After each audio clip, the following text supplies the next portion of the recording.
വിടരുത് യു കെയിലേക്ക് ഒന്ന് നേഴ്സിംഗ് പഠിക്കാൻ വേണ്ടി +2 കഴിഞ്ഞ കുട്ടികളെ വിടരുത്. ഇനി എന്തുകൊണ്ടാണ് വിടരുത് എന്ന് പറയാനുള്ള കാരണം എന്ന് യൂട്യൂബിലൊക്കെ ആൾക്കാർ പറയുന്നതിന്റെ കാരണം എന്ന് വെച്ച് കഴിഞ്ഞാൽ ഒരു 18 വയസ്സിൽ യു കെയിലേക്ക് വന്നു കഴിഞ്ഞാൽ ഇവർക്ക് ഒരു 21 വയസ്സൊക്കെ ആകുമ്പോഴത്തേക്ക് ഒരു രജിസ്റ്റേർഡ് കോഴ്സ് കാര്യങ്ങളൊക്കെ കംപ്ലീറ്റ് ചെയ്തവർക്ക് ഇവർക്കൊരു ജോലിയും കാര്യങ്ങളൊക്കെ കിട്ടും.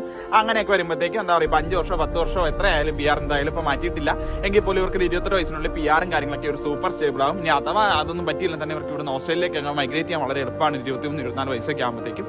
പിന്നീട് പഠിക്കുന്ന സമയത്തെന്ന് വെച്ചാൽ വർഷത്തിൽ ഇവർക്ക് 4 മാസമൊക്കെ അവധി ഉള്ളതുകൊണ്ട് എന്താ വെച്ചാൽ ഇവർക്ക് ഏൺ ചെയ്യാൻ പറ്റും കുറേ പൈസയൊക്കെ. അപ്പോൾ 2000 കൊണ്ടൊക്കെ എന്ന് വെച്ചാൽ ഒരു വർഷം സെക്കൻഡ് ഇയർ തൊട്ട് കേട്ടോ, ഫസ്റ്റ് ഇയർ ഞാനൊന്നും പറയുന്നില്ല, സെക്കൻഡ് ഇയർ തേർഡ് ഇയർ ഒക്കെ ഏൺ ചെയ്യാൻ പറ്റും.